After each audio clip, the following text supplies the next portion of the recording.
Welcome back to the next video of economics, video number 26।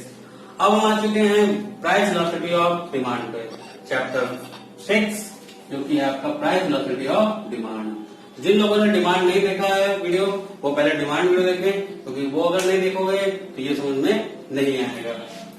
ठीक है, तो elasticity का क्या मतलब होता है? इलास्टिसिटी का मतलब होता है फ्लेक्सिबिलिटी। ठीक, अब इसका मतलब है कि the elasticity of demand measure the responsiveness of the quantity demanded of a good to change in its price, price of related goods and income of the consumer. यानी कि इलास्टिसिटी ऑफ डिमांड का मतलब ये हुआ कि consumer के quantity demand में कितना फर्क आता है जब प्राइस चेंज होती है, या रिलेटेड गुड्स की प्राइस चेंज होती है, या कंज्यूमर का इनकम बढ़ता है। फॉर एग्जाम्पल कि अगर कोई कमोडिटी पहले 15 रुपीज की थी तो मैं 10 क्वांटिटी लेता था, अब 10 रुपीज हो गए तो मैं 20 क्वांटिटी ले रहा हूं, तो क्या चेंजेस आया? मेरी प्राइस के घटने से क्या चेंज आया? इसको हम बोलते हैं प्राइस वेलोसिटी ऑफ डिमांड। दूसरा है कि अगर मान लिया मेरे पास 100 रुपीज था तो मैं 5 यूनिट लेता था किसी चीज का 10 रुपीज वाला, अब मेरी इनकम हो गई 500 तो मैं 10 यूनिट ले रहा हूं, तो इनकम बढ़ने से मेरे क्वांटिटी में क्या चेंज आया? क्वांटिटी डिमांड में। इसको हम बोलते हैं income elasticity of demand.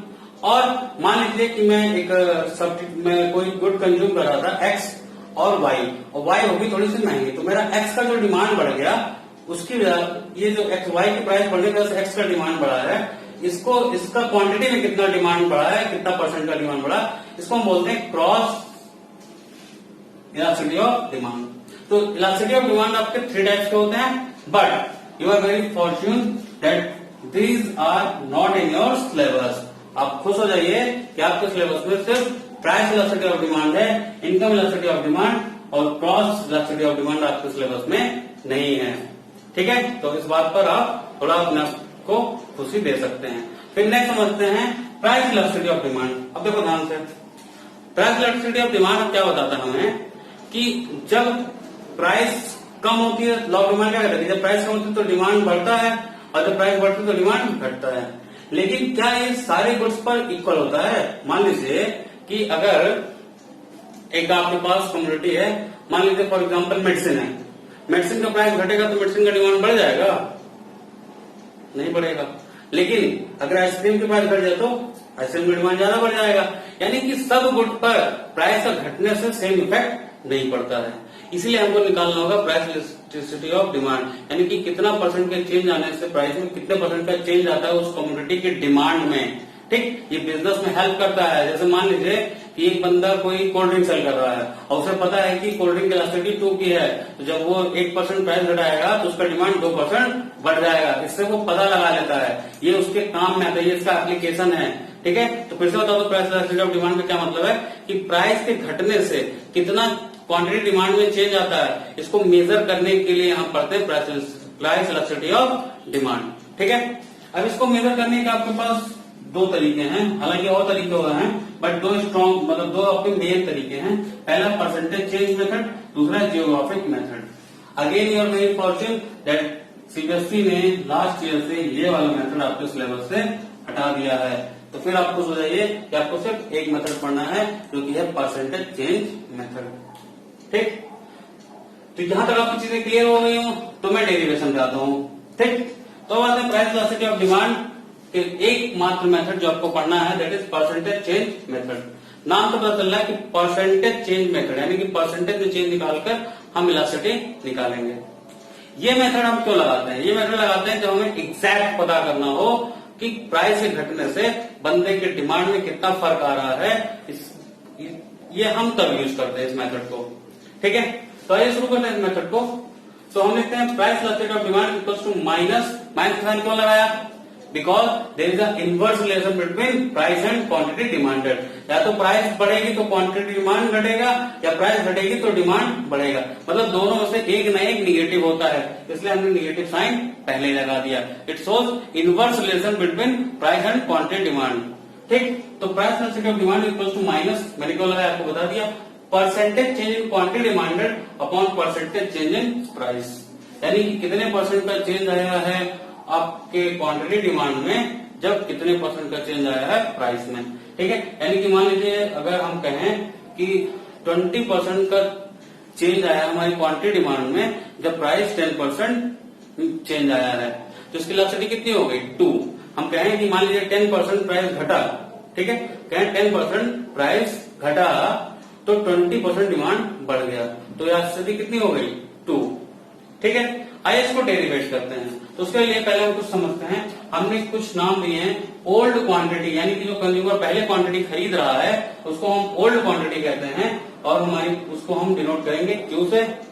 New quantity यानी प्राइस घटने या बढ़ने के बाद जो क्वांटिटी कंज्यूमर खरीदेगा उसे हम बोलेंगे न्यू क्वांटिटी, और उसको डिनोट करेंगे Q1 से, ठीक। अब चेंज इन क्यू कैसे निकालेंगे, न्यू से ओल्ड को माइनस करें। फॉर एग्जाम्पल अगर मान लीजिए कि मैं पहले 10 यूनिट्स खरीद रहा था और अब 15 यूनिट्स खरीद रहा हूं, तो अगर हम कहें चेंज इन निकालना, हमको चेंज इन क्यू निकालना, तो क्या करेंगे, न्यू माइनस ओल्ड यानी कि Q1 माइनस क्यू, तो हमारा हो गया change in Q is equal to Q1 minus Q. कोई डाउट यहाँ पे? फिर ऐसे सेम चीज प्राइस, ओल्ड प्राइस जिसको मैं खरीद रहा था उसको डिनोट किया गया P, न्यू प्राइस यानी प्राइस घटने या बढ़ने के बाद जो प्राइस है उसे हम कहते हैं P1, और चेंज इन P अगेन कैसे निकालेंगे, P1 माइनस P, ठीक। अब आते हैं डेरिवेशन पे। तो percentage change in quantity demanded, अच्छा percentage change in quantity demanded कैसे निकालोगे, तो Q1 यानी कि new quantity minus old quantity upon old quantity into 100। नहीं समझ में आया?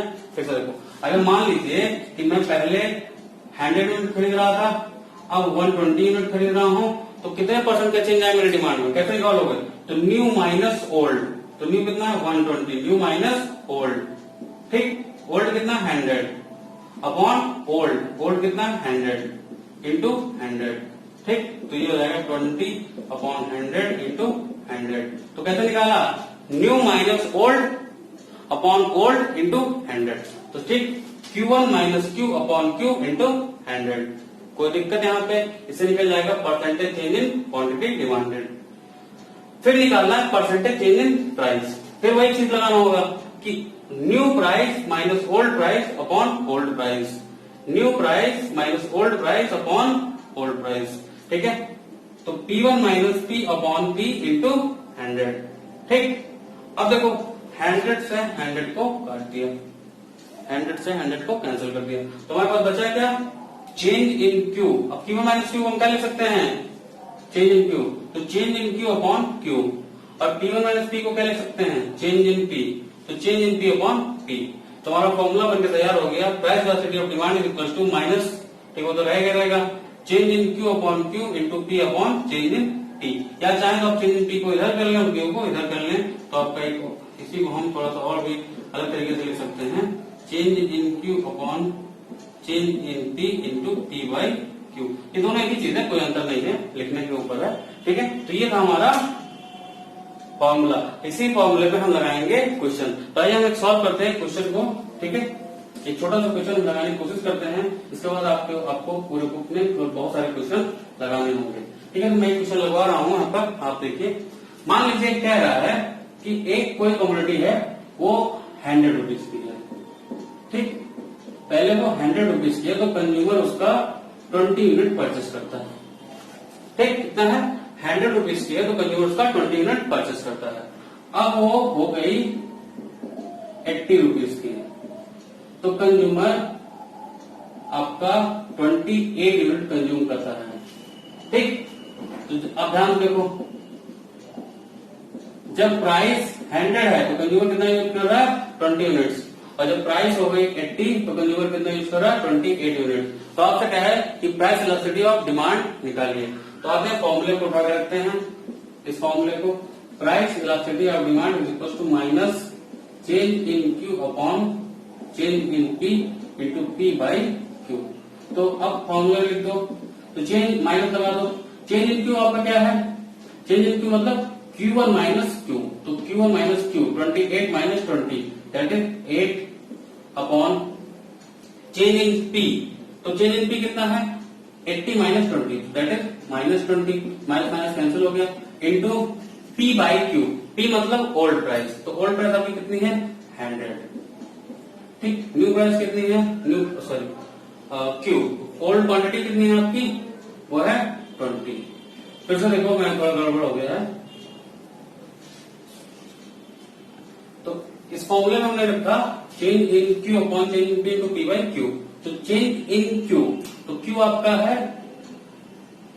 क्यू है आपका 20, Q1 है आपका 28। तो चेंज इन क्यू कितना हो जाएगा 8।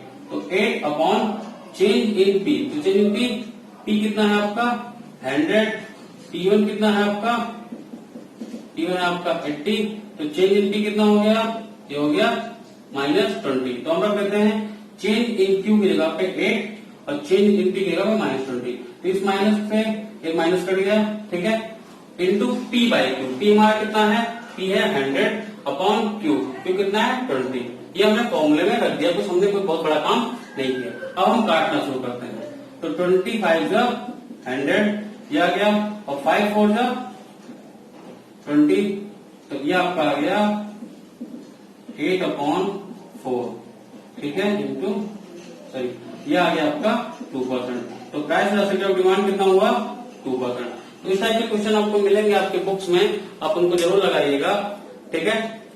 और कोई भी क्वेश्चन आपको समझ में ना आए तो आप कमेंट बॉक्स में लिखिएगा, क्योंकि क्वेश्चन ये तो सबसे सिंपल वाला था, इसके अलावा बहुत सारे क्वेश्चन है। हालांकि फॉर्मूला यही लगेगा आपका, बट क्वेश्चन लिखने के तरीके की वजह से कई सारी बार बहुत कंफ्यूज हो जाएंगे। मैं भी अगले वीडियो में एक आध क्वेश्चन और करा दूं, बट ये है कि आपको खुद प्रैक्टिस करना होगा। आपके बुक्स में लगभग अब 50 क्वेश्चन दे रखे हैं इससे संबंधित, तो आप उनको जरूर ट्राई करिए, ठीक है। नहीं ट्राई करोगे तो एग्जाम में नहीं कर पाओगे, ठीक। तो इसी के साथ मैं आज के वीडियो बाइंड अप कर रहा हूँ। आज के वीडियो में आपने प्राइस इलास्टिसिटी ऑफ डिमांड का एक मेथड पढ़ लिया है।